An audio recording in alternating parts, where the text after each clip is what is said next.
प्रभु के भवन में जो आने का मौका है, कहीं पर भी जाने से बहुत उत्तम है। हालेलुया।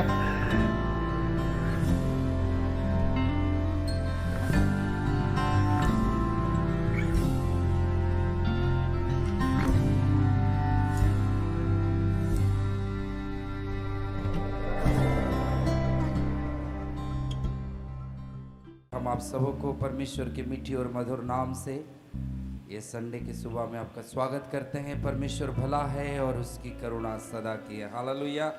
आइए अपने हाथों को स्वर की ओर उठाएंगे और परमेश्वर का धन्यवाद करेंगे। वो भला परमेश्वर है, हम सबों को यहाँ पर एकत्रित किया कि हम उसके नाम की स्तुति, प्रशंसा और महिमा कर सके। आइए हम प्रार्थना करेंगे। प्यारे प्रभु जी, हम आपका धन्यवाद करते हैं ये सुंदर सुबह के लिए। प्रभु जी, आपने हम सबों को इस इमारत पर पिता परमेश्वर आपके भवन में इकट्ठा किया कि हम तेरे नाम की स्तुति, प्रशंसा और महिमा कर सके। खुदा प्रभु, आप स्तुति, आराधना और महिमा के योग्य खुदा है। प्रभु, हम अपने सब कुछ तुझे समर्पण करते हुए तेरे वेदी के पास अपने आप को एक भेंट चढ़ाकर, एक अपने आप को भेंट लेते हुए पिता परमेश्वर हम आपके वेदी के पास आए हैं। प्रभु जी, सारी सृष्टि को बनाने वाला परमेश्वर आप हैं। जो कुछ भी आपने बनाया अपने शब्दों से बनाया, लेकिन मैं धन्यवाद करता हूं प्रभु जी कि आपने हमको अपने हाथों से रचा है। प्रभु, तेरा धन्यवाद करते हैं। जितने लोग अपने घर से यहाँ आने के लिए निकले हैं, सबको सुरक्षा के साथ यहाँ पहुंचाइएगा।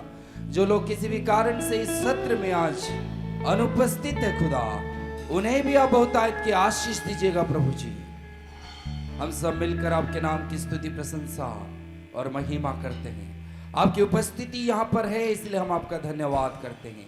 पूरी सभा को आपके हाथों में सौंपते हैं। प्रभु, हम आपसे विनती करते हैं, आपकी रूह से होकर प्रभु हम आपकी आराधना कर सके, आपकी स्तुति कर सके। प्रभु जी, thank you Jesus, hallelujah, thank you Lord, hallelujah. धन्यवाद करते हैं प्रभु जी, तेरी महिमा हो राजा। धन्यवाद प्रभु, हालेलुया।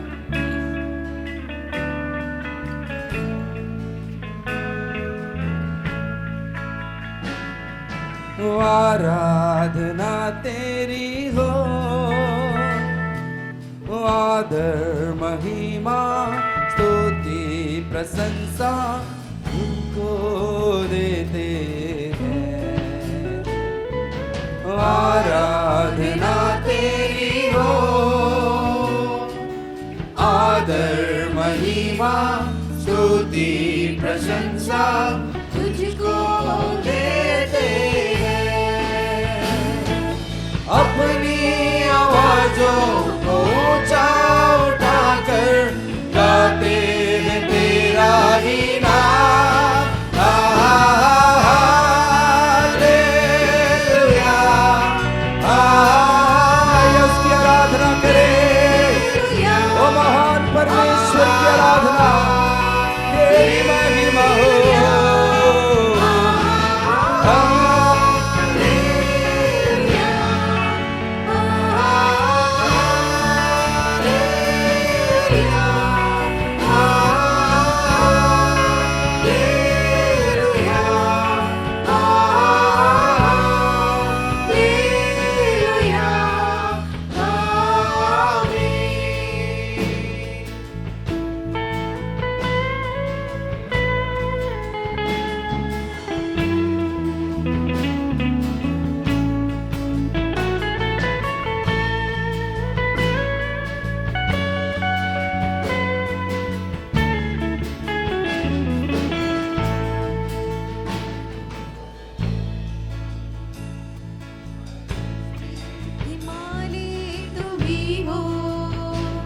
सारी सृष्टि के रक्षक तुम ही हो।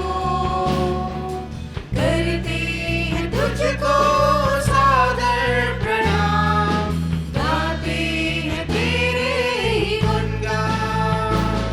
सारी सृष्टि के मालिक तुम ही हो, सारी सृष्टि के रक्षक तुम ही हो। करते हैं तुझको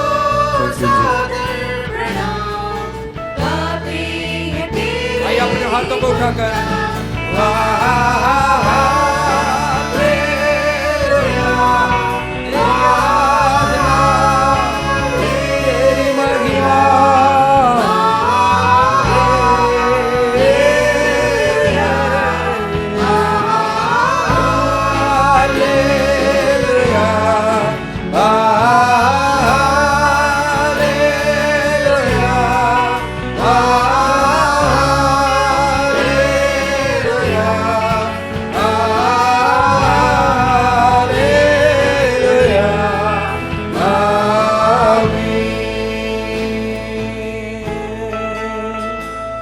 मेरे जीवन का मकसद तू है, मेरे जीने का कारण तू है। प्रभु जी, हमारे जीने का मकसद और जीने का कारण तू ही है खुदा।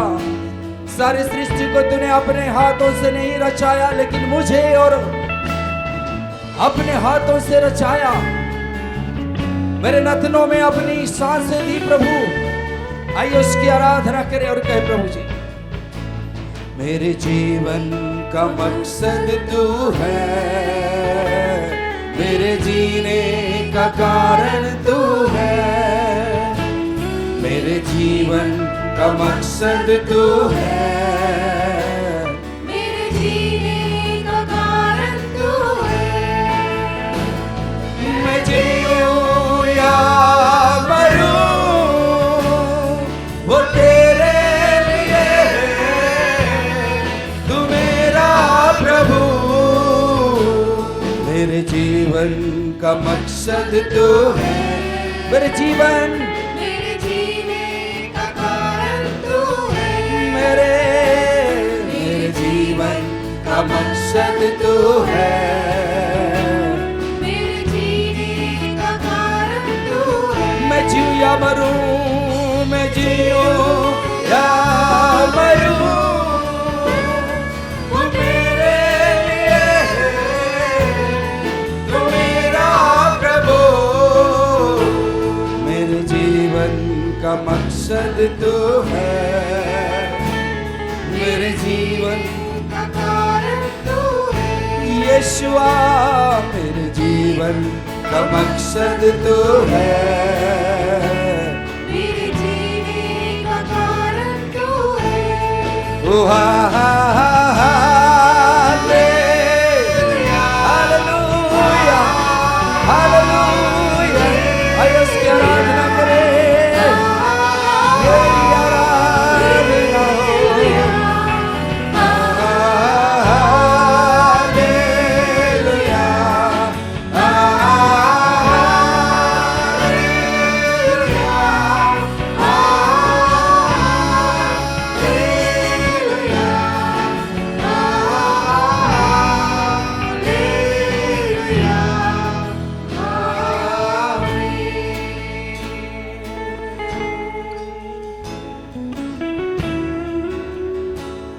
तेरी उपस्थिति के लिए मेरा धन्यवाद। आइए उसको धन्यवाद दे, हाथों को उठाकर उसका धन्यवाद कहे। प्रभु तेरी आराधना हो। ओ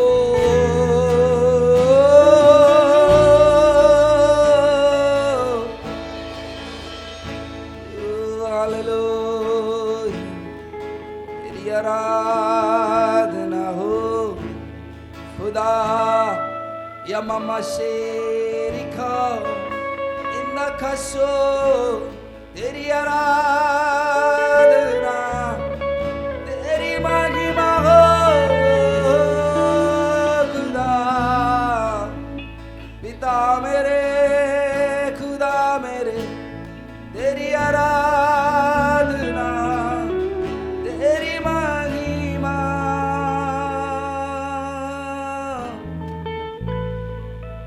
यस लॉर्ड, प्रभु तेरी आराधना करते हैं, आपकी उपस्थिति के लिए आपका धन्यवाद करते हैं प्रभु जी।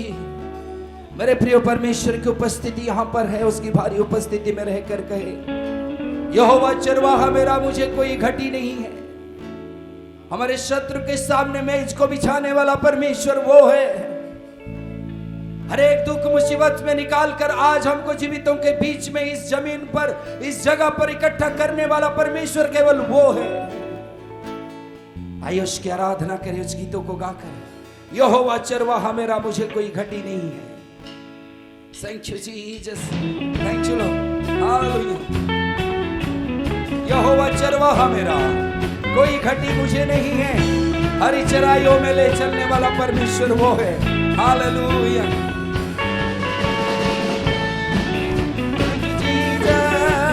मिलकर कहेंगे हालेलुया। यहोवा चरवाहा मेरा, कोई घटी मुझे नहीं है। हरी चराइयों में मुझे स्नेह से चराता वो क्या आप लोग है। कह सकते हैं? यहोवा चरवाहा मेरा, कोई घटी मुझे नहीं है। हरी चराइयों में मुझे स्नेह से चराता वो है। शत्रु के सामने मैं जो भी चाहता है। हालेलुया। मिलकर कहेंगे थैंक यू जीसस। ऊंचे स्वर से शत्रु के सामने मैं जो भी चाहता है, प्रभु ने जो तैयार की मन मेरा मार्ग। क्या कहेंगे? यहोवा चरवाहा हालेलुया। कोई घटी मुझे नहीं है। हरी चराइयों में, हरी चराइयों में मुझे स्नेह से चराता वो है। वो परमेश्वर हमारे सामने, शत्रु के सामने हमारे मेज को बिछाने वाला परमेश्वर है। हमारे सिर पर वो तेल मला है। आइए आनंद के साथ कहे हालेलुया। धन्यवाद यीशु। सिर पर वो तेल मला है। अभिषेक, किया है। वो अभिषेक करता है। दिल मेरा भर हालेलुया। गया है। और उमड़ रहा है। और उमड़ भी रहा है। आप लोग भी कहिए सिर पर वो तेल मला है। अभिषेक मुझे किया है। मन मेरा भर गया और उमड़ रहा है। और एक बार और सिर पर तेल। हालेलुया। रबा शखा तेरे बेशे यंदा बशोखो तो। दिल मेरा भर गया है। हालेलुया। और उमड़ भी रहा है। मिलकर कहे यहोवा चरवाहा मेरा। हालेलुया। कोई घटी मुझे नहीं है। हरी चराइयों में मुझे स्नेह से चराता वो है। यहोवा, यहोवा चरवाहा मेरा। हालेलुया। कोई घटी थैंक यू मुझे जीसस। तेरी महिमा हो। Hallelujah. Arise and sing, arise and sing, a children of Zion, for the Lord has delivered thee. Arise and sing, a children of Zion, for the Lord has delivered. एक बार और arise, arise and sing, a children of Zion, for the Lord has delivered thee. Arise and sing, a children of Zion, for the Lord has delivered thee. Open up your heart. Open up your heart and rejoice before Him. Open up your heart and rejoice before Him. Open up your heart and rejoice before Him, for the King.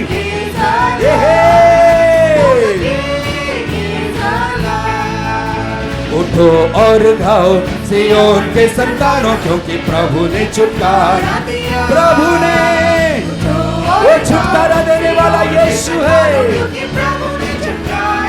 दिलों को खोलो, दिलों को खोलो और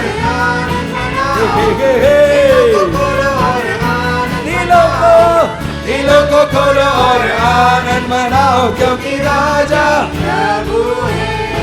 हो, क्योंकि राजा। मिलकर कहे मैं खुश हूँ। हे हे हो थोड़ा आनंद के साथ, आनंद के साथ आइए अपनी जगह पर आनंद मनाएं। मैं खुश हूँ, हो मैं खुश हूँ, और मैं खुश हूँ। ओ गाओ महिमा हालेलुया, चढ़ाया यीशु ने, गाओ महिमा हालेलुया, चढ़ाया यीशु ने। शैतान ने बांधा था, शैतान ने बांधा था,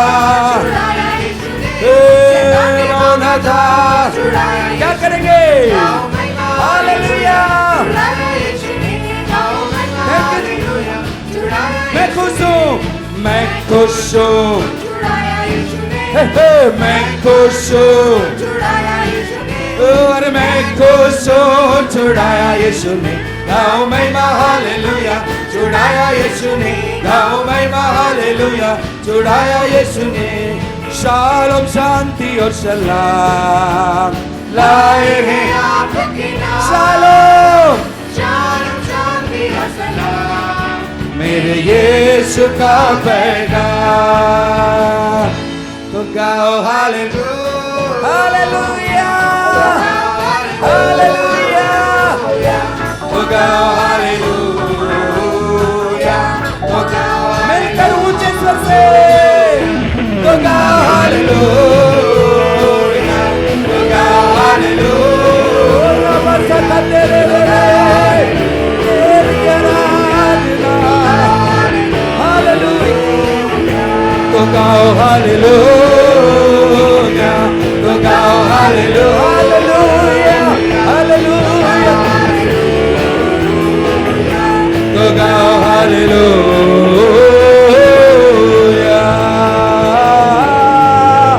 हालेलुया, हालेलुया।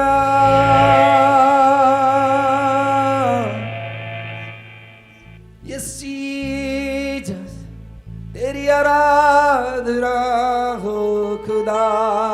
आइए अपने हाथों को ईश्वर कर उठाए और कहे, प्रभु जी तेरी महिमा तूने मुझे छुड़ाया, मैं आज खुश हूं, मैं आनंदित हूं। बाइबल बताती है, हे प्रिय लोग, यहोवा का आनंद हमारा बल है, परमेश्वर का आनंद हमारा बल है।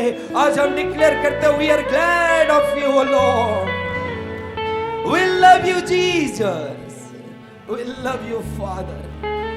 आइए मेरे प्रिय, अपने आप को उस वेदी के पास लेकर आएंगे, अपने आप को उस वेदी के पास लेकर आए और कहे, खुद को मैं देता हूं, मैं खुद को समर्पण करता हूं प्रभु जी तेरे हाथों में। पिता परमेश्वर, तेरे अनुग्रह से आज मैं जीवित हूं प्रभु जी, तेरा अनुग्रह से मैं आज जीवित हूं प्रभु। हालेलुया।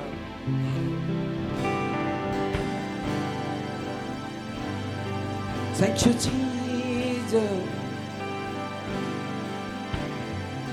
खुद को मैं देता हूँ, पूरे दिल से अर्पण करता हूँ, कुम्हार के हाथों में बर्तन समान, मुझको बना दे तू मेरे प्रभु। मेरे साथ मिलकर, खुद को मैं देता हूँ, पूरे दिल से अर्पण करता।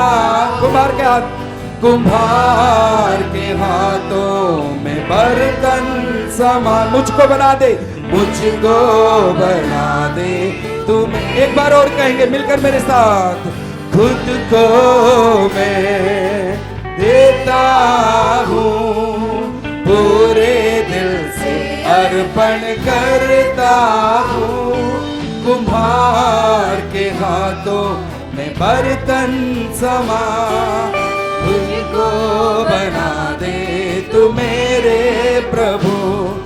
मैं थक ना जाऊं प्रभु इस जिंदगी में कभी, जब तक ये जान है प्रभु संग तेरे रहना है। मैं थक ना जाऊं प्रभु, प्रभु मेरे जीवन में जब तक सांस है, ओ जब तक ये जान है प्रभु संग तेरे रहना है। अनुग्रह दे अपनी आत्मा से, वो परमेश्वर अनुग्रह करने वाला परमेश्वर है। हमारे जीवन में जीने के लिए उसके अनुग्रह की जरूरत है मेरे प्रियो।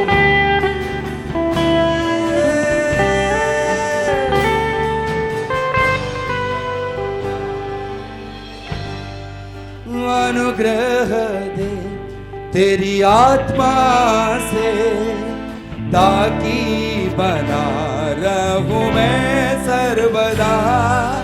अनुग्रह दे तेरी आत्मा से, ताकि बना रहूं मैं सर्वदा। अपनी जान दी है तूने,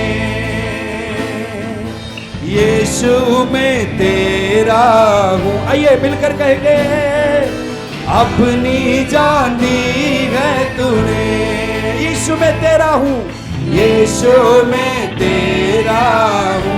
पीछे ना हट जाऊं मैं, पीछे ना हट जाऊं मैं। ऐसा तू सामर्थ्य प्रभु, ऐसा तू सामर्थ प्रभु। खुद को मैं देता हूँ। आइए मिलकर कहेंगे,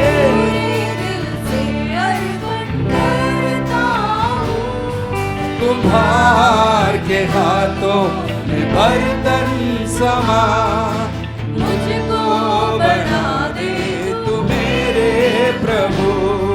मैं थक ना जाऊं प्रभु, हालेलुया। जिंदगी में कभी जब तक ऐसा, जब तक ये जान है प्रभु, संग तेरे रहना है, हम तेरे संग रहना चाहते हैं। ओ मैं थक ना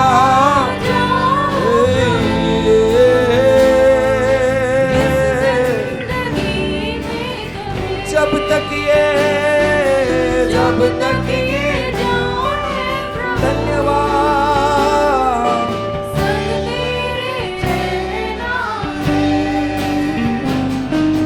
आश्चर्य तेरे जग में इतने, कैसे मैं उनको बयान करूं। आश्चर्य तेरे जग में इतने, कैसे मैं उनको, हाथों को उठाकर कहेंगे, तेरी प्रशंसा करूं, धन्यवाद करूं। तेरी प्रशंसा, तेरी प्रशंसा करूं, धन्यवाद। मिलकर कहेगा, आश्चर्य तेरे, आश्चर्य तेरे जग में इतने, कैसे मैं उनको बयान। आश्चर्य, आश्चर्य तेरे जग में इतने, कैसे मैं उनको बयान करूं। तेरी प्रशंसा करूं। आइए हाथों को उठाकर धन्यवाद करूं। आप लोग मिलकर कहें, तेरी प्रशंसा करूं। आइए उसकी प्रशंसा करें, धन्यवाद करें। धन्यवाद तेरी प्रशंसा करूं, तेरी प्रशंसा करूं। तेरा धन्यवाद, धन्यवाद करूं। यीशु तेरी आराधना, तेरी प्रशंसा, तेरी महिमा, तेरी आराधना।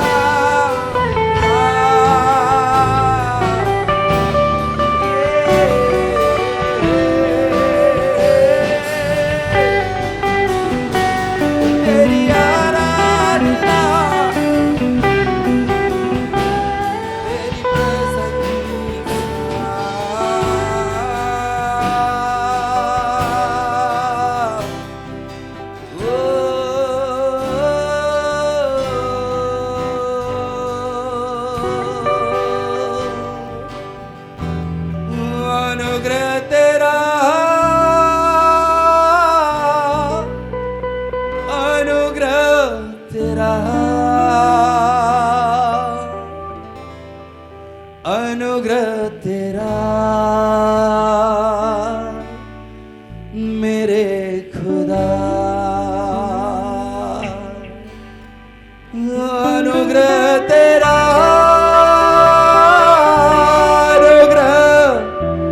तेरा,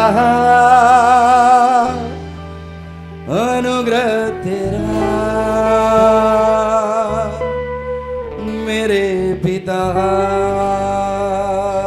अनुग्रह तेरा, अनुग्रह तेरा,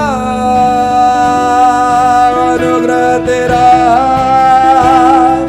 अनुग्रह तेरा, मिलकर कहेंगे अनुग्रह, अनुग्रह तेरा मेरे साथ, अनुग्रह तेरा, अनुग्रह तेरा, अनुग्रह तेरा, अनुग्रह तेरा, अनुग्रह तेरा, अनुग्रह तेरा, अनुग्रह तेरा, अनुग्रह तेरा मेरे खुदा,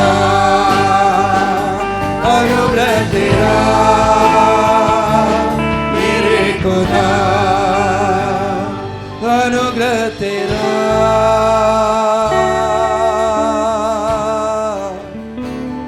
मेरे खुदा, तेरा अनुग्रह हमारे लिए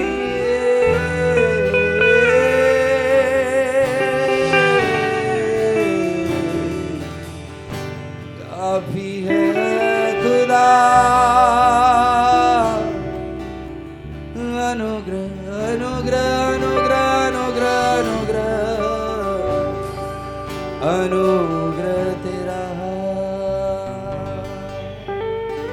यस लॉर्ड, प्रभु तेरा अनुग्रह ने हमको बचा के रखा। आपकी उपस्थिति के लिए आपका धन्यवाद करते हैं। सारी आदर, महिमा, जलाल, प्रशंसा, गौरव प्रभु जिसकी तू काबिल है प्रभु जी, जिसके तू वर्दी प्रभु जी, the worthy to be the Lord। हम तेरी आराधना करते हैं, आपकी उपस्थिति के लिए दिल की गहराई से तुझे धन्यवाद करते हैं प्रभु जी। तू ऐसा खुदा है, जब तेरे बंदे तुझे पुकारते हैं प्रभु, तेरा वचन कहता है तू झुक कर हमको सुनता है प्रभु। तू आज यहां झुककर हमारे आराधना को कबूल किया, हमारे प्रार्थनाओं को सुना प्रभु, इसलिए धन्यवाद करते हैं। सारी आदर महिमा खुदावन हम आपको देते हैं यीशु मसीहा के नाम से, आमीन, आमीन। Praise the Lord. आमीन। आप सब आनंदित हैं? आज हम लोग क्रिसमस के सीज़न में हम एंटर कर गए हैं, और मैं विश्वास करता हूं कि हम सब जब भी हम दिसंबर में एंटर करते हैं तो हमारे अंदर एक अलग सा जॉय आता है। मैन, लेकिन हम हमेशा हमें आनंदित रहना है। हालेलुया। हर दिन हमारे लिए वो स्मरण करने का समय है कि यीशु मसीह हमारे लिए आए, हमें बचाने के लिए, हमें सेव करने के लिए। आमीन। आइए हम अपने अपने आंखों को बंद करें और हम परमेश्वर के वचन में जाने से पहले, उनके वचन को सुनने से पहले हम अपने हृदयों को तैयार करें। प्यारे प्रभु, हम धन्यवाद देते हैं प्रभु, आज फिर से हम प्रभु माँ आपकी दया को स्मरण करते हैं परमेश्वर, जो आपने हमारे लिए किया। और ये सिर्फ आज नहीं, लेकिन हर दिन, हर समय, हर क्षण परमेश्वर, ये उचित है कि हम आपकी दया को स्मरण करें, क्योंकि प्रभु वो बहुत ही अद्भुत बात है परमेश्वर जो आपने हमारे लिए किया है। प्रभु, हम प्रार्थना करते हैं इस वक्त जब हम आपके वचन से अध्ययन करते हैं, पवित्र आत्मा आप हम सब से बातचीत करें, हम सब से परमेश्वर हम सब के जीवन को बदले, और परमेश्वर हमें अपनी तैयारी करने के लिए परमेश्वर आप सहायता और मदद करें। प्रभु धन्यवाद करते हैं, सारा आदर, सारी महिमा हम आपको देते हैं। प्रार्थना आपके बेटे प्रभु यीशु मसीह के नाम से मांगते हैं, सुनिए और दया से ग्रहण करें। आमीन, आमीन। Praise the Lord. और मैं आशा करता हूँ कि हम सब अपनी अपनी तैयारी कर रहे हैं, है ना। दिसंबर जब मंथ आता उसी समय से हम टेलर को अपने कपड़े दे देते हैं और हम बहुत तैयारी करते हैं, है ना। और हम एक्साइटेड होते हैं कि क्रिसमस आ रहा है, एंड 25 तारीख तक हम इतना तैयारी कर लेते हैं कि उस दिन हम बहुत हम तैयारी करते हैं, और 25 के बाद फिर सब नॉर्मल हो जाता है। बट परमेश्वर का वचन हमें कहता है कि हम परमेश्वर के आगमन को ध्यान में रखते हुए अपनी तैयारी करें। हालेलुया। और ये क्रिसमस को आइए हम सब परमेश्वर के यीशु मसीह के आगमन को ध्यान में रखते हुए हम तैयारी करें। हालेलुया। और 25 तारीख 25 दिसंबर, और सिर्फ उस दिन नहीं, हमेशा हमारे लिए एक बहुत ही आशीषित दिन रहेगा, आशीषित समय रहेगा। आमीन। तो परमेश्वर का वचन हमें कई बार सिखाता है, बहुत जगहों में, नए नियम में पढ़ेंगे तो सब जगह में, बहुत सारे स्थानों में, बहुत सारे दृष्टांतों से और डायरेक्टली परमेश्वर कहते हैं कि हमें अपनी तैयारी करना है। तो आइए ये दिस क्रिसमस हम लोग अपनी तैयारी परमेश्वर के आगमन को ध्यान में रखते हुए हम करें। हालेलुया। आमीन। आइए हम खोलेंगे मत्ती रचित सुसमाचार उसका 24 अध्याय, और 24 अध्याय। और हम सबको पता है कि हम परमेश्वर के आगमन के बहुत निकट हैं और हम अंत के दिनों में हैं। We are very close to the coming of our lord Jesus Christ, है ना। और इन दिनों में हम सोशल मीडिया में भी हम जब भी खोलेंगे तो अंत के दिनों के विषय में बहुत सारे प्रभु के दास लोग हमें अपने वचन से हमको सिखा रहे हैं, और हम लोग बहुत सारी चीज़ों को हम लोग सीख लिए हैं, हम जानते हैं। लेकिन सबसे महत्वपूर्ण, सबसे इम्पॉर्टेंट बात यह है, जानना इम्पॉर्टेंट नहीं है, लेकिन अपनी तैयारी करना बहुत ही इम्पॉर्टेंट है। हालेलुया। अपना तैयारी करना बहुत ही महत्वपूर्ण है। यहाँ पे जब हम पढ़ते हैं 24 अध्याय का 42, 43 एंड 44 में, यहाँ लिखता है, इसलिए जागते रहो क्योंकि तुम नहीं जानते कि तुम्हारा प्रभु किस दिन आएगा। परंतु यह जान लो कि यदि घर का स्वामी जानता होता कि चोर किस पहर आएगा तो जागता रहता और अपने घर में सेंध लगने ना देता। इसलिए तुम भी तैयार रहो, क्योंकि जिस घड़ी के विषय में तुम सोचते भी नहीं हो उसी घड़ी मनुष्य का पुत्र आ जाएगा। दो बातें यहाँ पे लिखा है कि हम कैसे रहें, हम अवेयर रहें, हम जागते रहें, है ना, अवेक, और हम तैयारी करें, क्योंकि हमें नहीं पता हमारा परमेश्वर यीशु मसीह का आगमन कब है। हो सकता है कि हम लोग जब बिल्कुल सोच भी नहीं रहे हैं परमेश्वर का आगमन हो जाए, है ना। और वो लाइटनिंग के समान है। कैसा है? एक बिजली के समान है। बिजली जैसे लाइटनिंग होता है, क्षण भर में वो बिजली लाइटनिंग होके चला जाता है। तो हम अपनी तैयारी कब करना है? तैयारी कब है? अभी है। जब हम अपनी तैयारी क्राइसिस में नहीं करते हैं, लेकिन तैयारी हम अभी करते हैं। आमीन। नीति वचन उसका 30 अध्याय को जब हम पढ़ेंगे,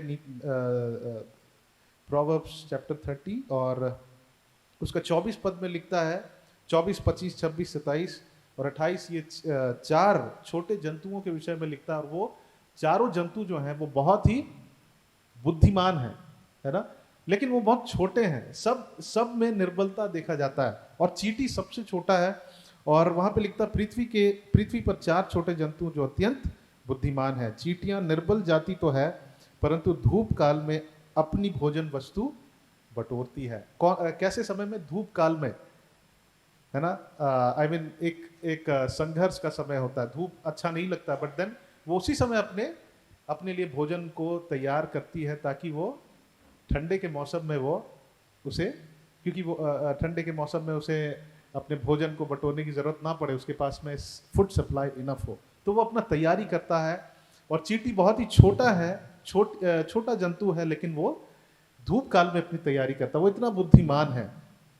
और परमेश्वर का वचन कहता है, हमें एनकरेज करता है कि हम भी अपनी तैयारी अभी करें, है ना। Preparation is now. आइए कहे कि तैयारी अभी में है। हालेलुया। तैयारी जब हम संकट में होते हैं तो हम अपनी तैयारी नहीं कर सकते हैं, बट जब अभी में हमको तैयारी करना है। आमीन। तो हम लोग कुछ बातों को देखेंगे परमेश्वर के वचन में से। हम लोग जानते हैं बहुत सारी भविष्यवाणी पूरी हुई है, और परमेश्वर का वचन बहुत सारे प्रोफेसीज को देता है, और बहुत सारी बातों को हम होते हुए देखे हैं, बहुत सारी बातें को होना है। और हम जानते हैं कि अंत का दिन निकट है, परमेश्वर का आगमन है, आना बहुत ही करीब है। और हमें नहीं पता किस दिन परमेश्वर आएंगे, लेकिन हमको तैयारी करना बहुत जरूरी है। बहन, तो हम लोग कुछ वचनों को पढ़ेंगे, और परमेश्वर के आगमन को ध्यान में रखते हुए हम कैसे अपने जीवन को बिताए, आज हम कुछ बातों को सीखेंगे। और ये सारे वचन बहुत ही नोन है, बट देन ये बात बहुत महत्वपूर्ण है कि हम अपनी तैयारी करें। आमीन। मत्ती रचित सुसमाचार और उसका 25 अध्याय को जब हम खोलेंगे और यहाँ पे कुछ दृष्टांतों से यीशु मसीह बात कर रहे हैं, और यहाँ पे सबसे पहला जब पद से जब हम पढ़ेंगे 25 अध्याय का पहला पद से 13 पद तक, वहाँ पे हम देखते हैं 10 कुंवारियों का दृष्टांत है। और मैं पढ़ देता हूँ इसे। यहाँ पे लिखता है, स्वर्ग का राज्य उन 10 कुंवारियों के समान होगा जो अपनी मशाले लेकर दूल्हे से भेंट करने को निकलेगी। उनमें 5 मूर्ख और 5 समझदार थी। मूर्खों ने अपनी मशाले तो ली, परंतु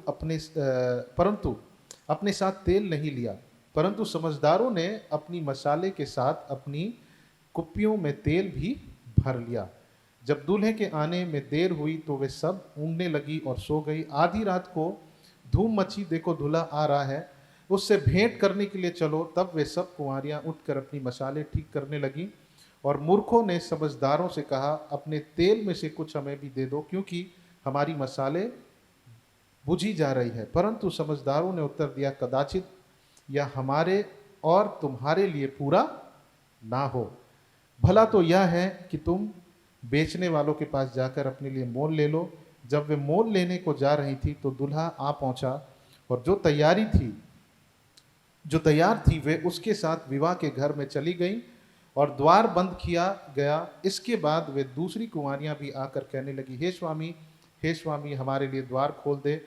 उसने उत्तर दिया, मैं तुमसे सच कहता हूं, मैं तुम्हें नहीं जानता, इसलिए जागते रहो, क्योंकि तुम ना उस दिन को जानते हो ना उस घड़ी को जानते हो। हम यहाँ 10 कुंवारियों के विषय में पढ़ते हैं। 5 बुद्धिमान हैं और 5 मूर्ख हैं। बुद्धिमान वो हैं जिन्होंने अपने कुप्पियों में तेल लेकर आया, और मूर्ख वो हैं जिन्होंने तेल को नहीं लेकर आया, है ना।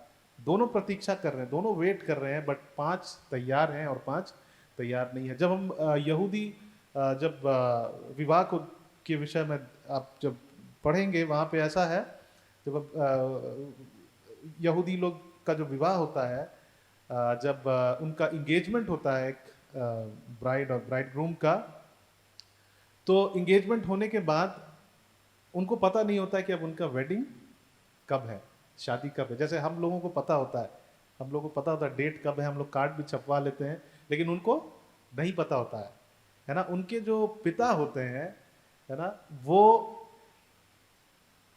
जब अपना तैयारी कर लेता है तब वो बताता है कि अब तुम्हारा, अब जो है इस डेट में अब आपका शादी होने का है। तब तक उन दोनों को पता नहीं है कि उनका शादी कब होगा। वो समय उनके टेस्टिंग के लिए होता है और उनको वेट करना पड़ता, अपनी तैयारी करनी पड़ती है, लेकिन उन्हें पता नहीं होता है कि कब उनका विवाह है। उनका पिता उनको बताता है, जब वो तैयार हो जाते हैं वो उनको बताते हैं कि अब तुम्हारा समय है विवाह का। लेकिन उस समय तक उनको तैयारी करना है और उनको उनके लिए एक वेटिंग का समय है ना। और सबसे इम्पोर्टेंट की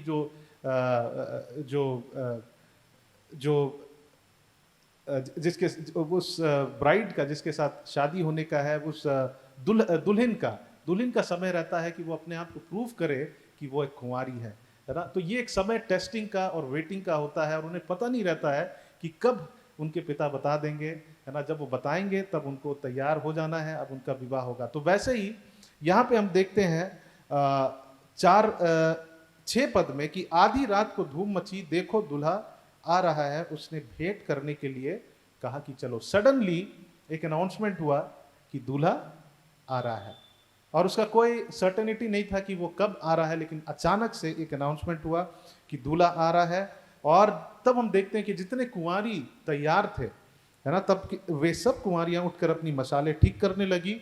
और मूर्खों ने समझदारों से कहा, अपने तेल में से कुछ हमें दे दो, क्योंकि हमारी मसाले बूझी जा रही है। परंतु समझदारों ने उत्तर दिया, कदाचित यह हमारे और तुम्हारे लिए पूरा ना हो। हमारा जीवन किसी और के तैयारी पर निर्भर नहीं है। आमीन। मेरे जो बच्चे हैं छोटे, वो मेरे विश्वास पर निर्भर हैं, लेकिन जब वो बड़े हो जाएंगे, जब उनको समझ आ जाएगा, तो वो अपने विश्वास पर, अपने फेथ पर, वो अपना विश्वास उनको परमेश्वर पर रखना पड़ेगा। आमीन। उनको अपनी तैयारी करना पड़ेगा। हम किसी और के तैयारी पर हम निर्भर नहीं हो सकते हैं। है ना। हमारे घर के अगुवे की तैयारी पर हम निर्भर नहीं हो सकते, हमें अपनी स्वयं की तैयारी हमें करना है। और फिर जब मूर्ख मोल लेने के लिए गए, जब वो खरीदने के लिए गए, सडनली पता चला इसके बाद जब वे 10 पद में लिखता, जब वे मोल लेने को जा रही थी तो दूल्हा आ पहुंचा और जो तैयार थी वे उनके साथ विवाह के घर में चली गई और द्वार बंद किया गया। इसके बाद वे दूसरी कुंवारी भी आकर कहने लगी, हे स्वामी हमारे लिए द्वार खोल दे। उसने उत्तर दिया, मैं तुमसे सच कहता हूँ, मैं तुम्हें नहीं जानता हूँ। और जो फेथफुल, जो प्रिपेयर्ड थी कुंवारी, वो लोग उस विवाह के उस पार्टी में प्रवेश कर गए, उस सम्मेलन में, उस जश्न में, लेकिन जो तैयार नहीं थे वो प्रवेश नहीं कर पाए, है ना। बहुत बहुत सिंपलिसिटी में यीशु मसीह सिखा रहे हैं कि अगर हम तैयार नहीं हैं तो हम छूट जाएंगे। अगर हम परमेश्वर के आगमन के लिए तैयार नहीं हैं तो हम मिस कर जाएंगे। तो हमें अपनी तैयारी करना। यहाँ पे एक मैसेज यीशु मसीह देना चाहते हैं कि हम हमेशा रेडीनेस के स्टेट में रहें। हालेलुया, आमेन। हम प्रिपेयर्ड रहें, हम हमेशा तैयारी के मोड में रहें, हम हमेशा तैयार रहें कि अगर प्रभु आ जाए, अगर प्रभु इस क्षण आ जाए तो हम सब परमेश्वर के साथ स्वर्ग राज में प्रवेश करने पाए। आमेन। दूसरी बात हम लोग देखेंगे इसी में, जब हम आगे पढ़ते हैं तो ये तोड़ों का दृष्टांत है। और हम आज बात कर रहे हैं कि अपना जीवन को परमेश्वर के आगमन को ध्यान रखते हुए अपने जीवन को हमें कैसे जीना है। जरूर हमारे पास ज्ञान होगा, जरूर हमारे पास नॉलेज होगा कि रैप्चर क्या है, ट्रिब्यूलेशन क्या है, लेकिन वो हमारे लिए सिर्फ महत्वपूर्ण नहीं है, हमें अपनी तैयारी करनी बहुत जरूरी है। 14 पद से लिखता है, क्योंकि यह उस मनुष्य की सी दशा है जिसने परदेश जाते समय अपने दासों को बुलाकर अपनी संपत्ति उनको सौंप दी। उसने एक को 5 तोड़ा, दूसरे को 2 और तीसरे को 1, अर्थात हर एक को उसकी सामर्थ के अनुसार दिया और तब परदेश चला गया। तब जिसको 5 तोड़े मिले उसने तुरंत जाकर उसने लेन देन किया और 5 तोड़े और कमाए। इसी रीति से जिसको 2 मिले थे उसने भी 2 और कमाए, परंतु जिसको 1 मिला था उसने जाकर मिट्टी खोदी और अपनी स्वामी के रुपये छिपा दिए। बहुत दिनों के बाद उस दासों की स्वामी आकर उनसे लेखा लेने लगा। जिनको 5 तोड़े मिले थे उसने 5 तोड़े और लाकर कहा, हे स्वामी, तूने मुझे 5 तोड़े सौंपे थे, देख मैंने 5 तोड़े और कमाए हैं। उसके स्वामी ने उससे कहा, धन्य है हे अच्छे और विश्वास योग्य दास, तू थोड़े में विश्वास योग्य रहा, मैं तुझे बहुत वस्तुओं का अधिकारी बनाऊंगा। आमीन। परमेश्वर ने हम सबको रिसोर्सेस को दिया है, परमेश्वर ने हमें जीवन को दिया, हमें समय को दिया है।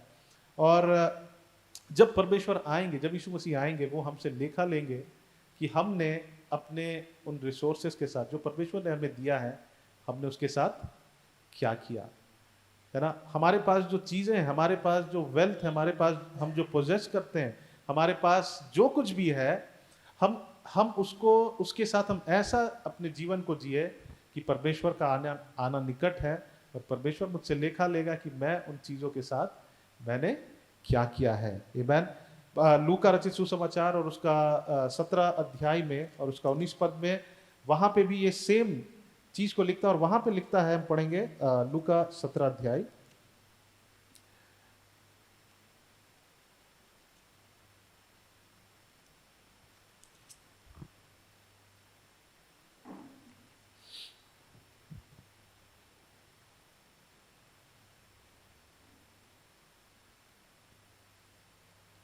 माफ करिएगा, लूक चैप्टर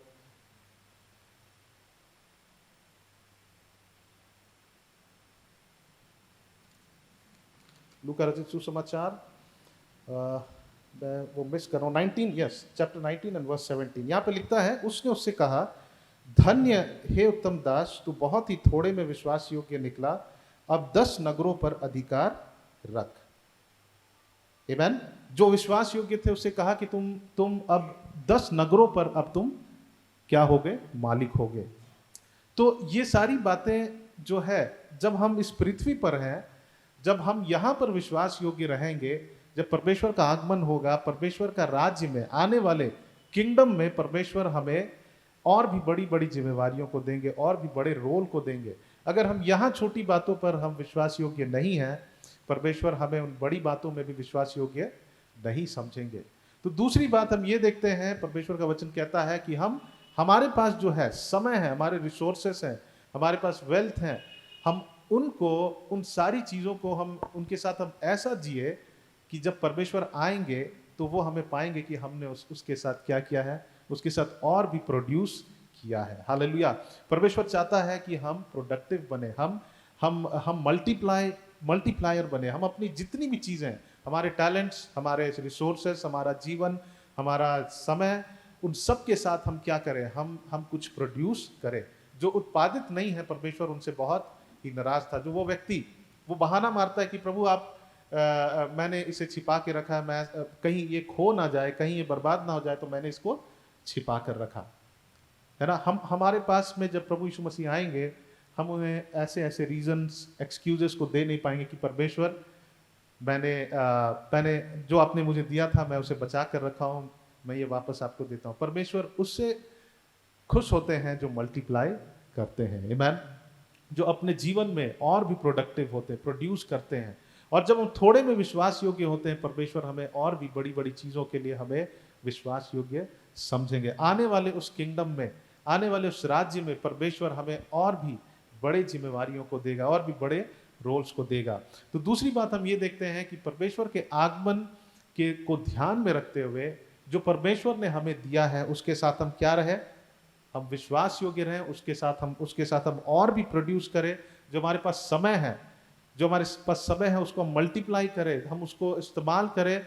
और फॉर एग्जाम्पल, हर दिन जब हम लोग सुबह प्रार्थना में बैठते हैं, डिवोशन में, हर दिन हम इस प्रार्थना को करते हैं कि प्रभु आज का दिन, परमेश्वर आप हमें आज का दिन प्रोडक्टिव बनाए, प्रभु आप मदद करें कि हम आज उत्पादित बने। हालेलुया, आमीन। जब हम अपने काम में जाते हैं, जब हम लोगों के साथ मिलते हैं, तो वहाँ कुछ प्रोड्यूस होना चाहिए। हमारा परमेश्वर चाहता, जब तक यीशु मसीह का आना नहीं होता है, ज़रूर हम उसकी प्रतीक्षा करते हैं, हम तैयारी कर रहे हैं, लेकिन हमें शांत नहीं बैठना है। परमेश्वर चाहता कि हम अपने कामों में, हम प्रोड्यूस करने के लिए हम क्या हो जाए, हम बिजी हो जाए, हम अपने परमेश्वर, ताकि हमारा जो रिसोर्सेस, हमारा समय है, हमारा धन है, हमारा संपत्ति है, वो परमेश्वर के राज्य के लिए बहुत आयत से काम आने पाए। हालेलुया। सिर्फ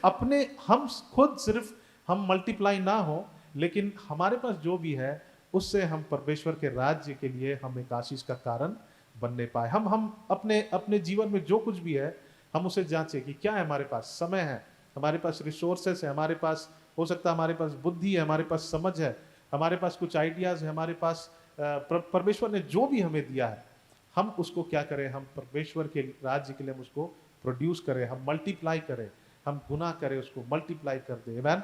तो दूसरी बात हम ध्यान में रखें कि परमेश्वर का आना निकट है, और जो प्रभु ने मुझे दिया है, प्रभु उसका लेखा मुझसे जरूर लेंगे। अगर आपके पास परमेश्वर ने आपको गीत दिया है, देता है, आप उसे गाइए परमेश्वर के राज्य के बढ़ोतरी के लिए। हालेलुया। कई बार मुझे भी परमेश्वर ने कुछ गीतों को दिया, मैं उसे कभी गाया नहीं, लेकिन फिर परमेश्वर ने मुझसे बात किया कि अगर प्रभु ने मुझे गीत दिया, वो मेरे लिए नहीं है ना, वो किसके लिए है, वो परमेश्वर के राज्य की उन्नति के लिए है। मैन प्रभु ने मुझे और जैनिस को एक गीत दिया था, प्रबल ना होगा मृत्यु याकूब के घर में, और हम लोग उसे गाते हैं। लेकिन एक दिन परमेश्वर हमारे मन में डाला कि उस गीत को हमें लोगों के बीच में बांटना है, हमको उनके साथ में गाना है। हालेलुया, आमीन। हमें प्रोड्यूस करना है, हमें प्रोडक्टिव होना। वो सिंपल सा एग्जांपल है, हम अपने समय के साथ, अगर हमारे पास 24 घंटा है तो हम अपने समय को ऐसा इस्तेमाल करें कि आज, फॉर एग्जांपल, आज का दिन हम ऐसा उसे इस्तेमाल करें कि आज आत्मिक रीति से मेरे अंदर कुछ मल्टीप्लाई हुआ है, कल से आज हमारा बेहतर होना चाहिए। आमीन। आज से कल हमारा आत्मिक जीवन और बेहतर होना चाहिए। तो परमेश्वर उसे रिस्पेक्ट करता है, उसे आदर करता है जो अपने रिसोर्सेस को, अपने आशीषों को, अपने जीवन को वो मल्टीप्लाई करता है। हालेलुया। कई बार मैं जब अपने आप को सोचता हूँ, कई बार मुझे ऐसा लगता है कि मैंने मल्टीप्लाई नहीं किया, और मुझे लगता है कि नहीं, मुझे इसे क्या करना है, इसके साथ प्रोडक्टिव होना है जो भी परमेश्वर ने हमें दिया है। हालेलुया। तीसरी बात हम लोग देखेंगे वो है मत्ती रचित सुसमाचार और उसका 25 अध्याय और उसका 31 पद से। और यहाँ पे बकरी और भेड़ों के विषय में लिखा है, और भेड़ को बकरी से अलग करने के विषय में लिखा गया है। और जब हम आगे पढ़ेंगे वहां पे यीशु मसीह कहते हैं, जो तुमने उन छोटे से छोटे लोगों के साथ किया वो तुम मेरे साथ करते हो। आमीन। तो तीसरी बात, परमेश्वर के आगमन को ध्यान में रखते हुए हम परमेश्वर के नाम से लोगों की सेवा करें। आमीन। यहां पे लिखता, हम इसको पूरा पढ़ेंगे, यहां लिखता है, जब मनुष्य का पुत्र अपनी महिमा में आएगा और सब स्वर्गदूत उनके साथ आएंगे तो वह अपनी महिमा के सिंहासन पर विराजमान होगा और सब जातियां उसके सामने इकट्ठा की जाएगी। और जैसे चरवाहा भेड़ों को बकरियों से अलग कर देता है, वैसे ही वह उन्हें एक दूसरों से अलग करेगा। वह भेड़ों को अपनी दाहिनी ओर और बकरियों को अपनी बाईं ओर खड़ा करेगा। एक चरवाहा भेड़ों को बकरियों से अलग क्यों करता है? वो जब अलग करता है वो ऊन को कतारने के लिए अलग करता है कि भेड़ों के ऊन को निकाले, उससे जो प्रोड्यूस हो रहा है उसको लेने के लिए वो अलग करता है। आमीन। तो यहाँ पे लिखता है, वैसे ही वह उन्हें एक दूसरे से अलग करेगा। वह भेड़ कौन है? जो विश्वासी हैं। भेड़ कौन है? जो फेथफुल बिलीवर है। उनको किन से अलग करेगा? जो प्रिटेंडर्स है, जो सिर्फ ढोंग है, उनसे परमेश्वर जब आएंगे तो उन लोगों को क्या करेगा? सेपरेट करेगा। तो हमें अपने आप को जांचना है, हमें अपनी तैयारी करनी है कि हम सचमुच हम ओबीडिएंट विश्वासी हैं। हम सिर्फ ढोंग रचने वाले नहीं हैं, सिर्फ हम प्रिटेंड करने वाले नहीं हैं, लेकिन हम सचमुच विश्वासी हैं। आमीन। आगे लिखता है कि तब राजा अपनी दाहिने ओर वालों से कहेगा, हे मेरे पिता के धन्य लोग, आओ उस राज्य के अधिकारी हो जाओ जो जगत के आदि से तुम्हारे लिए तैयार किया गया है। क्योंकि मैं भूखा था और तुमने मुझे खाना को दिया, मैं प्यासा था और तुमने मुझे पानी पिलाया, मैं परदेशी था और तुमने मुझे अपने घर में ठहराया, मैं नंगा था और तुमने मुझे कपड़े पहनाए, मैं बीमार था और तुमने मेरी सुधि ली, मैं बंदीगृह में था और तुम मुझसे मिलने आए। और लोग पूछते हैं कि प्रभु हमने ऐसा कब किया? और 37 पद को हम जब पढ़ते हैं वहां लिखता, तब धर्मी उनको उत्तर देंगे, हे प्रभु, हमने कब तुझे भूखा देखा और खिलाया, या प्यासा देखा और पानी पिलाया? हमने कब तुझे परदेशी देखा और अपने घर में ठहराया, या नंगा देखा और कपड़े पहनाया? हमने कब तुझे बीमार या बंदीगृह में देखा और तुझे मिलने आए? तब राजा उन्हें उत्तर देगा, मैं तुमसे सच कहता हूँ कि तुमने जो मेरे इन छोटे से छोटे भाइयों में से किसी एक के साथ किया है, वह मेरे ही साथ किया है। और ये किससे संबंधित बोल रहा है?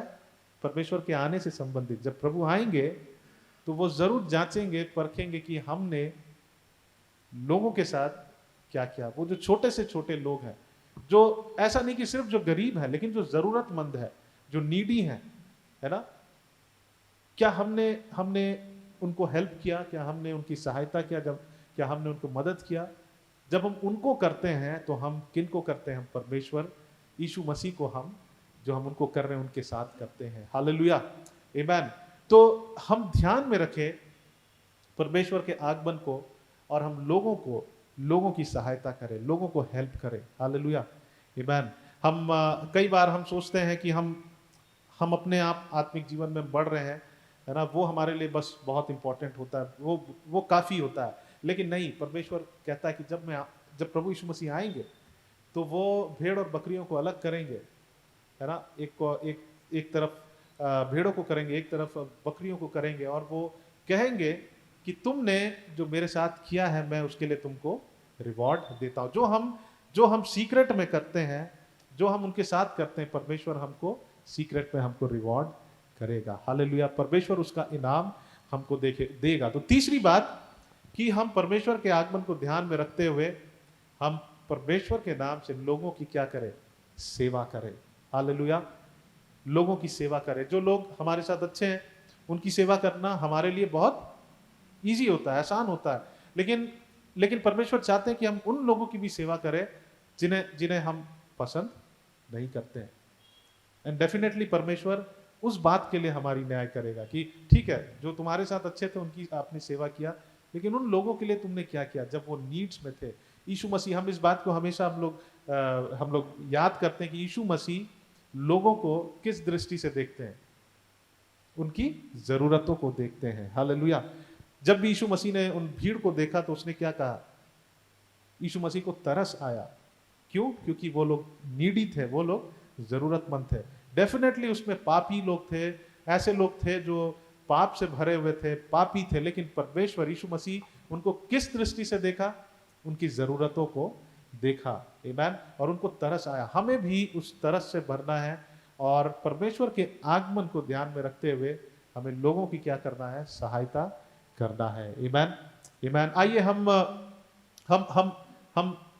हम जहाँ रहते हैं हम देखें कि किस व्यक्ति को हमें सहायता करना, किसे हमें हेल्प करना। अगर वो व्यक्ति हमारे साथ अच्छा नहीं भी है तो हमें उनको क्या करना है? उनकी सहायता हमें करना है। हालेलुया। और हमें यीशु मसीह जो हम लोगों के साथ करते हैं वो परमेश्वर के साथ करते हैं। नीचे 45 में लिखता है, तब 44 में 41 में लिखता है, तब वह बाईं ओर वालों से कहेगा, हे शापित लोग। शापित लोग कौन है? जिन्होंने लोगों की सेवा नहीं किया जब वो नीड में थे, है ना। हे शापित लोगों, मेरे सामने से उस अनंत आग में चले जाओ जो शैतान और उसके दूतों के लिए तैयार की गई है। क्योंकि मैं भूखा था और तुमने मुझे खाने को नहीं दिया, मैं प्यासा था और तुमने मुझे पानी नहीं पिलाया, मैं परदेसी था और तुमने मुझे अपने घर में नहीं ठहराया, मैं नंगा था और तुमने मुझे कपड़े नहीं पहनाए, मैं बीमार और बंदीगृह में था और तुमने मेरी सुधि ना ली। यीशु मसीह कहता है कि तुमने मेरी सुधि नहीं ली। क्यों? क्योंकि उन्होंने उन लोगों की सुधि नहीं ली जो जरूरतमंद थे। शायद हम जरूरी नहीं है कि हम अपने धन से किसी की सेवा करें। बहुत सारे तरीके हैं जिससे हम लोगों की सेवा कर सकते हैं। हम लोगों को एनकरेज कर सकते हैं, है ना। अगर हमारे पास कुछ नहीं है देने के लिए, हम उनको एनकरेज कर सकते हैं। उनके साथ हम जाकर उनके दुख में हम शामिल होकर उन्हें सहायता कर सकते हैं। हम मौका को ढूंढे कि हम परमेश्वर हम लोगों की कैसे सहायता कर सकते हैं। जब हम वैसा करते हैं हम प्रभु यीशु मसीह को करते हैं। आमीन। हालेलुया। तो तीसरी बात, हम परमेश्वर के आगमन को ध्यान में रखते हुए हम परमेश्वर यीशु मसीह के नाम से हम लोगों की क्या करें? हम सेवा करें। हम लोगों की विदाउट एनी सेल्फ एम्बिशन हम लोगों की सेवा करें। हम कई बार हम लोगों को प्लीज करने के लिए करते हैं, लेकिन हम उनको खुश करने के लिए नहीं, लेकिन हम परमेश्वर को ध्यान में रखते हुए हम उनकी सेवा करें। हालेलुया। हम लोग चौथी बात हम लोग देखेंगे और वो ये बात है कि परमेश्वर के आगमन को ध्यान में रखते हुए हम व्याकुल ना हो। Let not your heart be discouraged, है ना। आज लोग बहुत डिस्करेजमेंट में हैं, है ना। लोग पैनिक हो रहे हैं। बहुत सारे हम जब न्यूज़ में पढ़ते हैं तो बहुत सारे जवान जो यूथ हैं वो पैनिक अटैक से मर गए। लेकिन परमेश्वर का वचन कहता है कि let not your heart be troubled. क्यों? हम लोग देखेंगे यूहन्ना उसका 14 अध्याय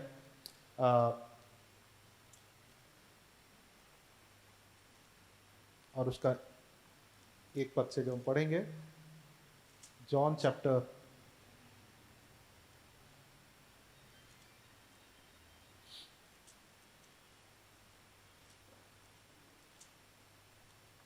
14 अध्याय और उसका 1 पद से यहाँ लिखता है कि तुम्हारा मन व्याकुल ना हो, परमेश्वर पर विश्वास रखो और मुझ पर भी विश्वास रखो। मेरे पिता के घर में बहुत से रहने के स्थान हैं, यदि ना हो तो मैं तुमसे कह देता हूँ, क्योंकि मैं तुम्हारे लिए जगह तैयार करने को जाता हूँ। आमीन। और यदि मैं जाकर तुम्हारे लिए जगह तैयार करूं तो फिर आकर तुम्हें अपने यहाँ ले जाऊंगा कि जहाँ मैं रहूं वहाँ तुम भी रहो। जहाँ मैं जाता हूं तुम वहाँ का मार्ग जानते हो। तो यीशु मसीह कह रहे हैं कि let not your heart be trouble, तुम व्याकुल ना हो। कई बार हमारे जीवन में बहुत सारे डिस्करेजमेंट्स आते हैं और हम अपनी आशा को खो देते हैं, लेकिन परमेश्वर का वचन में लिखा है कि मैं अपने पिता के पास जाता हूँ, वहाँ पर तुम्हारे लिए एक स्थान को तैयार करने जा रहा हूँ। कभी कभी जब हम इसको पढ़ते हैं तो हमें लगता है कि हम लोग इतना इम्पोर्टेंस नहीं देते हैं, लेकिन वो स्थान ऐसा स्थान है जहाँ ना रोना होगा, जहाँ ना दांत पीसना होगा, जहाँ हम शांति से रहेंगे। वैसा स्थान के विषय में लिखता है।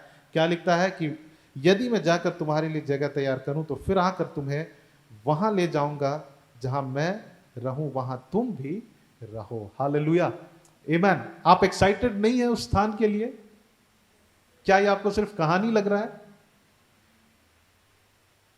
अगर प्रभु का वचन में लिखता है कि मैं तुम्हें एक जमीन दूंगा, तो हम फुल एक्साइटेड हो जाएंगे, है ना। 10 कट्ठा 1 एकड़ जमीन दूंगा। लेकिन ये स्थान जो है अभी हमें दिख नहीं रहा है, लेकिन ये स्थान, वो स्वर्ग राज्य, वो सबसे बेहतर जगह है। हालेलुया, आमेन। क्या हम उसकी प्रतीक्षा कर रहे हैं? क्या हम उस दिन की वेट कर रहे हैं? ये जगह खत्म हो जाएगा, हमारा वेल्थ खत्म हो जाएगा, लेकिन वो स्थान जो यीशु मसीह ने हमारे लिए तैयार करके रखे हैं, वो स्थान सबसे बेटर प्लेस है। हालेलुया।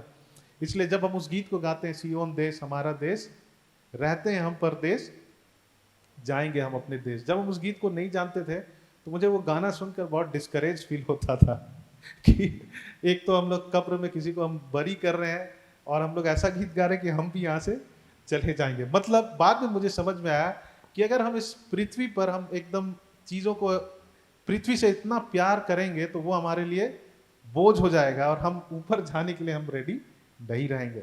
लेकिन वो स्थान सबसे बेटर प्लेस है। हालेलुया, आमेन। स्वर्ग एक रियल प्लेस है और वहां पर जो हमारे पास दुख है, संकट है, हम जब भी ऐसी बातें आए, जब क्लेश आए, तो हम डिस्करेज नहीं हो। इन दिनों में बहुत सारे डिस्करेजमेंट्स है, बहुत लोगों का नौकरी गया, बहुत लोग अपने लोगों को खोए, but let us not be discouraged. Hallelujah. आइए इस बात को कहे कि तुम्हारा मन व्याकुल ना हो। आइए हम एक दूसरे को देख के कहें कि तुम्हारा मन व्याकुल ना हो, तुम्हारा मन व्याकुल ना हो। क्योंकि, बोलिए, क्योंकि मेरे लिए पिता के पास एक सबसे श्रेष्ठ रहने का स्थान है। Hallelujah, amen, praise the Lord. इस बात को हम हमेशा सोचें, क्योंकि हम इसे नहीं सोचते हैं क्योंकि ये हमें दिखाई नहीं दे रहा है ना, लेकिन हम उसके बारे में सोचते हैं जो फिजिकली हमको दिखाई देता, हम फुल एक्साइटेड हो जाते हैं। एक प्रभु के दास थे और वो नेपाल, उनको कहीं से इनवाइट किया गया नेपाल जाने के लिए। शायद उन्हें नहीं पता था नेपाल इंडिया के जैसा ही है, उससे थोड़ा उन्हें लगा कि वो फॉरेन है ना। और वहाँ गए, बहुत एक्साइटेड थे और फुल ऑफ स्पिरिट थे, वो एकदम आत्मा से भरे हुए थे, वहाँ के लोग बता रहे थे। और जब अगला दिन अच्छा खाना मिला और जब अगला दिन मिनिस्ट्री के लिए जाना था, तो वो जो पहाड़ चढ़ना था वो कम से कम 5 घंटा लगता है चढ़ने के लिए, पैदल जाने के लिए। जैसे वो चढ़ने लगे उनका पूरा अनॉइंटिंग खत्म हो गया है ना। तो अगर हम कई बार हम फिजिकल चीज़ों को बहुत वैल्यू देते हैं, लेकिन वो स्थान जो परमेश्वर ने हमारे लिए तैयार किया वो सबसे बेटर प्लेस है। हालेलुया। तो हम परमेश्वर के आगमन को ध्यान में रखते हुए हम डिस्करेज नहीं हो। आमेन। अगर हमारा कुछ खो गया है, हम प्रभु से कहें, प्रभु आपने मेरे लिए एक बेहतर स्थान रखा जहां ये समस्या, वहां कोई मुझे इस समस्या से मुझे परेशान नहीं कर सकता है। हालेलुया। कितने लोग चाहते हैं कि पर आप उस स्थान में आप शामिल होने पाए। हालेलुया, आमेन। अगर आपके जीवन में कोई डिस्करेजमेंट है, आप किसी चीज के लिए व्याकुल हैं, आप प्रभु से कहें कि प्रभु मैं व्याकुल नहीं होऊंगा, क्योंकि आप मेरे लिए बेहतर रखे हैं इस पृथ्वी पर भी, और सबसे बढ़कर स्वर्ग में परमेश्वर हमारे लिए बेहतर स्थान को रखा है। हालेलुया, आमेन। हम लोग और एक वचन को पढ़ेंगे, पहला कुरिन्थी और उसका 1 कुरिन्थी 3 अध्याय का 10 से 15, और यहाँ पे अपने जीवन के निर्माण के विषय में लिखा है। 1 कुरिन्थी चैप्टर 3 और 10 से 15 को हम पढ़ेंगे।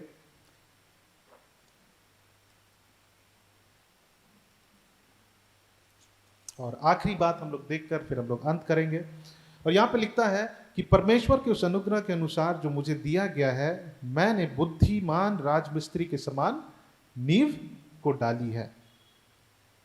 और वो नींव कौन है? यीशु मसीह, है ना।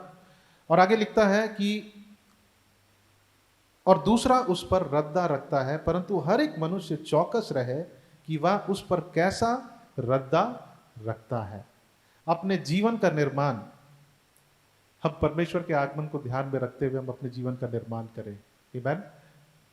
हमारा कॉमन नींव जो है, जो सामान्य जो नींव है, वो यीशु मसीह है डेफिनेटली, लेकिन हमें ध्यान देना है कि हम अपने उसके ऊपर जो हम अपना जीवन का निर्माण करते हैं वो कैसा है ना। जब हम एक बिल्डिंग को निर्माण करते हैं तो उसमें हम ऐसे मटेरियल्स को यूज करते हैं जो बहुत ही ड्यूरेबल है, जो लॉन्ग लास्टिंग है।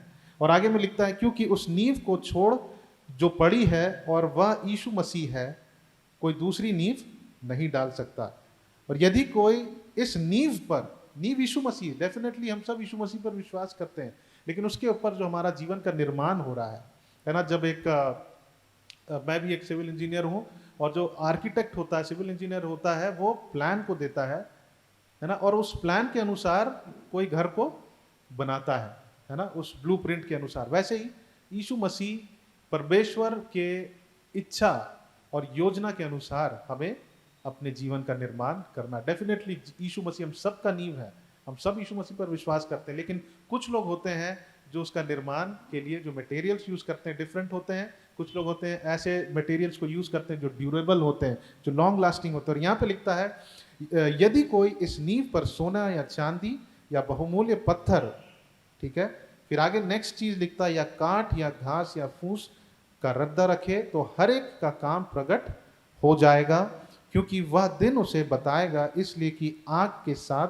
प्रकट होगा, और वह आग हर एक का काम परखेगी कि कैसे है। हम विश्वासियों का और एक टेस्ट होगा स्वर्गराज में, हमारे कामों का परख होगा। डेफिनेटली हम लोग जाएंगे, लेकिन हमारे कामों का क्या होगा, परख होगा।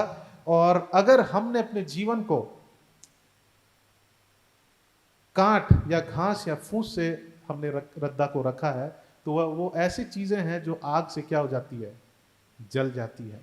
वो ऐसी चीजें हैं जो आग से क्या हो जाती है, जल जाती है। लेकिन अगर हमारा हृदय प्योर है ना, हम उस प्योर पत्थर के समान है, उस प्योर मटेरियल के समान है जो ड्यूरेबल है, तो हम क्या होंगे, हम लॉन्ग लास्टिंग रहेंगे। उस आग के भट्टे से भी जब हम होकर गुजरेंगे तो हम क्या होंगे, हमारे काम नष्ट नहीं होंगे, लेकिन हमारे काम का परमेश्वर प्रतिफल देगा, हम टेस्ट में पास होंगे। हालेलुया। कई बार हम लोग कुछ भी करते हैं, हमें जांचना है कि हमारे मोटिव्स क्या है, हमारे मकसद क्या है। हो सकता है कि हम अच्छे काम कर रहे हैं, बट हमारे मकसद गलत है। याकूब में लिखता है कि हम प्रार्थना तो करते हैं, लेकिन दो बात से हमारी प्रार्थना सुनी नहीं जाती है। क्या? एक हम सबसे पहली बात कि हम प्रार्थना करते नहीं है, मांगते नहीं है। दूसरी बात कि हमारे मोटिव्स गलत होते हैं। हो सकता है हम सेवकाई ही कर रहे हैं, लेकिन हो सकता है कि हम सेवकाई किसी से कॉम्पीट करके कर रहे हैं, किसी से हम तुलना कर रहे हैं, और हम चाहते हैं कि हम और भी बढ़िया करें, है ना, और वो हमारा मोटिव हो जाता है। लेकिन अगर हमारे मोटिव्स वो हैं, हमारे मकसद वो हैं, तो वो कभी टिकेगा नहीं। प्रेरितों के काम को जब हम लोग हर दिन डिवोशन में बैठते हैं, हम लोग उसको अध्ययन कर रहे हैं, पास्टर विनय, मैं और हम लोग जब यहाँ जाबिज भाई बैठते हैं, और एक बहुत ही अच्छी बात को हमने देखा वहाँ पर कि प्रेरितों के काम 5 अध्याय, और उसको आप पढ़ सकते हैं आगे 38 पद से आगे। जब प्रेरितों के पीछे इजरायली लोग पड़े थे कि उनको पकड़कर मारे, क्योंकि वो प्रभु के सुसमाचार को सुना रहे थे, तो क्या होता है, गमलियल नामक एक व्यवस्थापक आता है और इन प्रेरितों को बाहर कर देता है, और इजरायलियों से बात करता है कि तुम इनको छुओ मत। और उसका हम कारण देखेंगे, वो क्या बताता है वहां पर।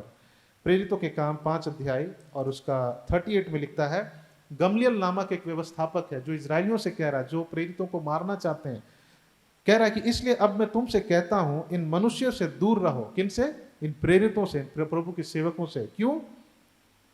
और इनसे कुछ काम ना रखो, क्योंकि यदि यह धर्म या काम मनुष्य की ओर से है तो सब मिट जाएगा। अगर हमारा कुछ भी काम आत्मा से प्रेरित होकर नहीं है, परमेश्वर के प्रेरित से नहीं है, तो वो मिट जाएगा। लेकिन आगे क्या लिखता है, परंतु यदि परमेश्वर की ओर से है तो तुम उन्हें कदापि मिटा ना सकोगे। हालेलुया, आमीन। अगर हम अपने जीवन का निर्माण उस नींव पर, यीशु मसीह ही नींव है, लेकिन हम उसके पर जो रद्दा रखते हैं, वो कांट है, वो लकड़ी है, वो भूसा है, तो वो क्या हो जाएगा, वो जल जाएगा, वो मिट जाएगा। वैसे ही जब हम सेवकाई करते हैं, जब हम किसी भी चीज को करते हैं, हम किसी से तुलना करके हम ना करें, लेकिन हम तभी करें जब परमेश्वर का आत्मा हमको अगुवाई करता है। कुछ भी चीज जो आत्मा से उत्पन्न हुआ है उसको कोई मिटा नहीं सकता है, और कुछ भी चीज जो शरीर से उत्पन्न हुआ है उसे वो मिट जाएगा।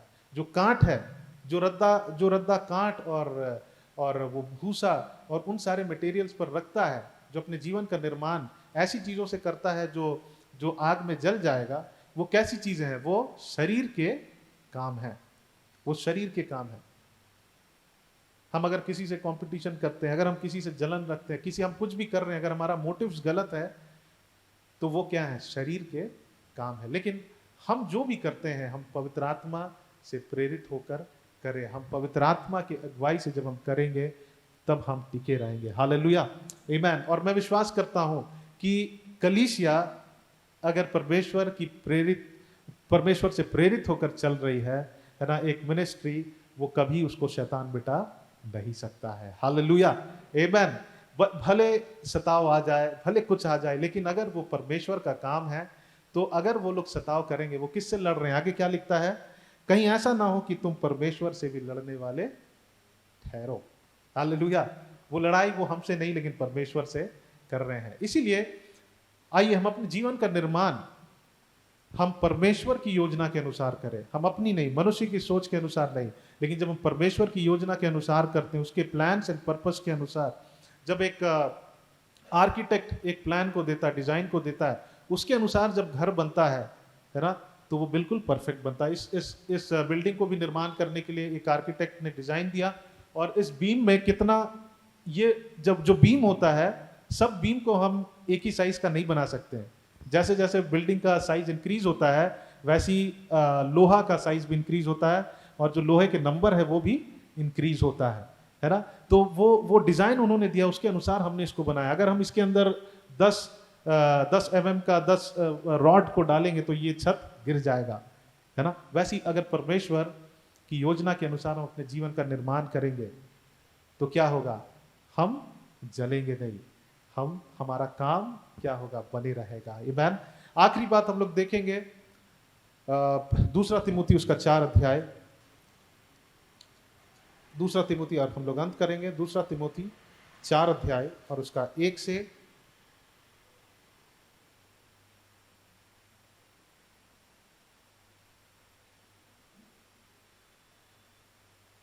लेकर हम लोग 8 तक पढ़ेंगे। यहां पे लिखता, परमेश्वर उस मसीह यीशु को गवाह करके जो जीवितों और मरे हुओं का न्याय करेगा, और उसके प्रकट होने और राज्य की सुधि दिलाकर मैं तुझे आदेश देता हूं। ध्यान से पढ़िए, वहां क्या लिखा? परमेश्वर और मसीह यीशु को गवाह करके जो जीवितों और मरे हुओं का न्याय करेगा, है ना। न्याय कौन से दिन में होगा? अंत, जब यीशु मसीह आएंगे तो न्याय होगा। ये अंत के दिनों के विषय, प्रभु के आगमन के विषय में ही कह रहा है। और फिर 2 पद में लिखता है कि तू वचन का प्रचार कर, समय और असमय तैयार रह, सब प्रकार की सहनशीलता और शिक्षा के साथ उल्हाना दे और डांट और समझा, क्योंकि ऐसा समय आएगा जब लोग खरा उपदेश ना सह सकेंगे, पर कानों की खुजली के कारण अपनी अभिलाषाओं के अनुसार अपने लिए बहुत से उपदेशक बटोर लेंगे। अंत का दिन में क्या होगा कि लोगों को खरा वचन पसंद नहीं आएगा। वही वचन पसंद आएगा जो उनके स्वार्थ के लिए है, जो उनको अच्छा लगता है। और अंत, परमेश्वर के आगमन को ध्यान में रखते हुए हमें क्या करना है? परमेश्वर के वचन को प्रचार करना है। बोलिए, मुझे परमेश्वर के आगमन को ध्यान में रखते हुए परमेश्वर के वचन को प्रचार करना है। हालेलुया, आमीन। परमेश्वर के आगमन को ध्यान में रखते हुए हमको परमेश्वर के वचन को प्रचार करना है, परमेश्वर के शुभ संदेश को बताना है। हालेलुया, आमीन।